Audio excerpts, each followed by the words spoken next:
தேவனா தீச்சூளையா? Price Lord.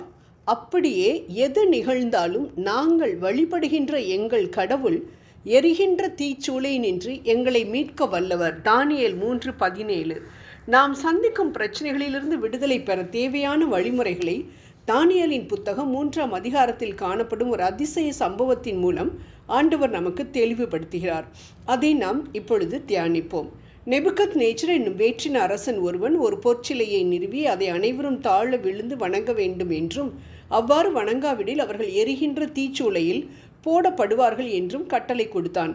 அப்பொழுது உண்மையான தெய்வமாகிய நமது தெய்வத்தை வணங்கும் சாத்ராக்கு, மேஷாக்கு, ஆபேத்நேகோ எனும் 3 யூத வாலிபர்கள் அரசன் நிறுவின பொற்சிலையையும் அவனின் தெய்வமாகிய வேற்றுமத தெய்வத்தையும் வணங்க மறுக்க அரசன் அவர்களை தீச்சூளைக்குள் போட கட்டளையிட்டான். தீயின் மிகுதியால் இந்த வாலிபர்களை தீச்சூளையில் போட்ட வலிமை மிக்கவர்கள் இறந்து போக, இந்த வாலிபர்களோ தீச்சூளையில் தேவன் மகன் போலிருந்த 4வது ஆளோடு உலாவுவதை கண்ட அரசன் அவர்களை அந்த சூளையிலிருந்து வெளியில் வரச் சொன்னான்.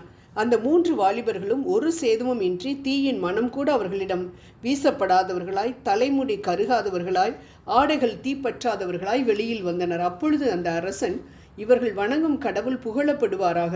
தங்கள் கடவுளை தவிர வேறு எந்த தெய்வத்தையும் பணிந்து தொழ மறுத்து அரசனது கட்டளையையும் பொருட்படுத்தாமல் அவர் மேல் நம்பிக்கை வைத்து தங்கள் உடலை கையளித்த அவருடைய ஊழியர்களை அவர் தம் தூதரை அனுப்பி மீட்டர்லினார். ஆதலால் இவர்களின் கடவுளுக்கு எதிராக பழிச்சொல் கூறும் எந்த இனத்தவனும் கண்டம் துண்டமாக வெட்டப்படுவான்.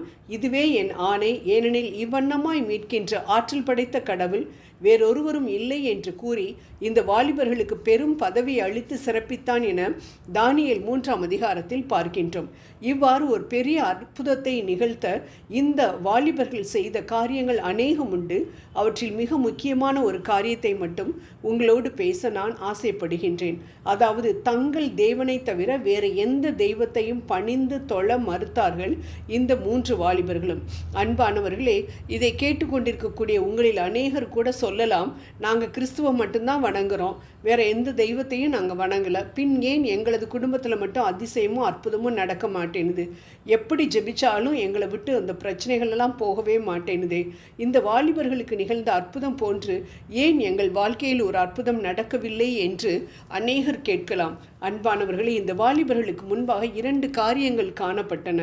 ஒன்று, உலக காரியமாகிய தொழுதல், அதாவது பிற தெய்வத்தை தொழுதல், அல்லது 2வது ஆவிக்குரிய உடல் மரணம். இந்த வாலிபர்கள் இடைவிடாமல் நம் தேவனை ஆராதித்து கொண்டு அவர் காட்டும் வழியில் நடந்து சென்றவர்களாய் இருந்தபடியால் மிகவும் தெளிவாக ஒரு சலனமும் கலக்கமும் இன்றி ஒரு முடிவு எடுக்க முடிந்தது. அதாவது, செத்தாலும் ஆண்டவர்தான் என்று. ஆம் அன்பானவர்களே, நாமும் அநேக முறை இப்படிப்பட்ட சூழ்நிலைகளில் சிக்கி தவித்து கொண்டிருக்கின்றோம். ஆண்டவர் சொல்கின்றார், என்னை தவிர வேறே தெய்வங்கள் உனக்கு இருத்தல் ஆகாது. மேலே விண்வெளியில், கீழே மண்ணுலகில், பூமிக்கடியே நீர்த்திரளில் உள்ள யாதொன்றின் சிலையையோ ஓவியத்தையோ நீ உருவாக்க வேண்டாம். நீ அவைகளை வழிபடவோ அவற்றிற்கு பணிவிடை புரியவோ வேண்டாம். ஏனெனில் உன் கடவுளும் உன் ஆண்டவருமாகிய நான் இதை சகித்து கொள்ள மாட்டேன்.